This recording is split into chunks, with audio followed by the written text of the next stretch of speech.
Hello दोस्तों, नमस्ते। चलते थे नाच गीत गावे। जैसे लगे दोस्तों कमेंट में बताइए, लाइक शेयर जरूर करें, कमेंट करें, भूलें ना। नमस्ते तमाम दोस्तों, मेरे यूट्यूब चैनल में आप सबका स्वागत है। गीत का पूरा सुना और प्यार भरा आशीर्वाद दिए।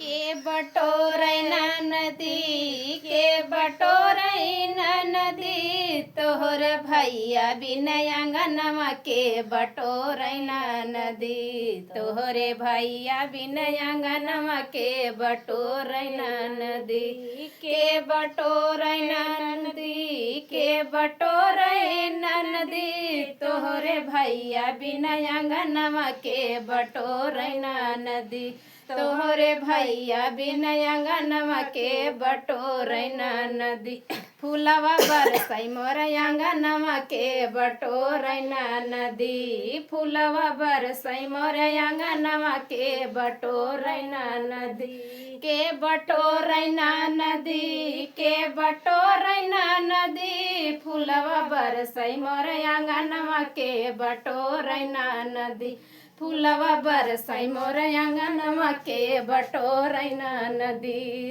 तोहरे भैया बिनय अंगनमा के बटोरैना नदी, चार महीना रजार खा कै दिनमा, चार महीना ननदो बरखा कै दिनमा, के ओढ़ावैना नदी, के ओढ़ावैना नदी, तोहरे भैया बिन छतुरिया के ओढ़ावैना नदी, तोहरे भैया बिन छतुरिया के ओढ़ावैना नदी, फूलवा बरसै मोर अंगनमा के बटोरैना नदी,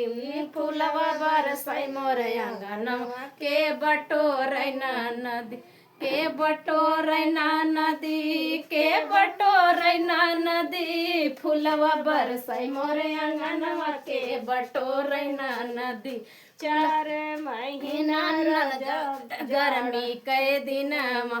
चार महीना ननदो गर्मी कै दिनमा, गर्मी कै दिनमा हो गर्मी कै दिनमा, के डोलावैना नदी, के डोलावैना नदी, तोहरे भैया बिन बेनियवा के डोलावैना नदी,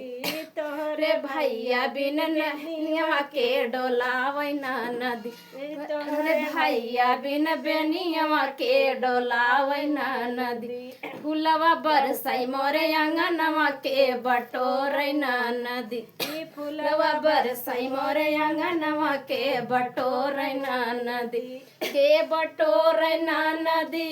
के बटोरैना नदी,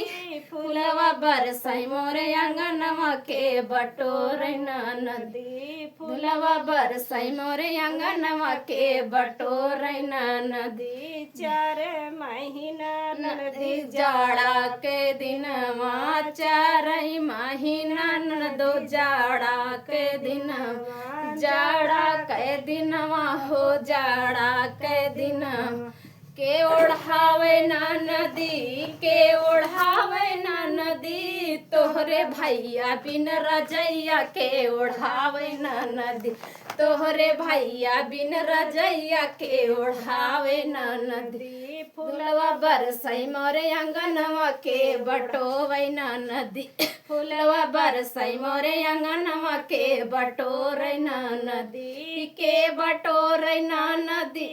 के बटोरैना नदी, फूलवा बरसै मोर अंगनमा के बटोरैना नदी, फूलवा बरसै मोर अंगनमा के बटोरैना नदी।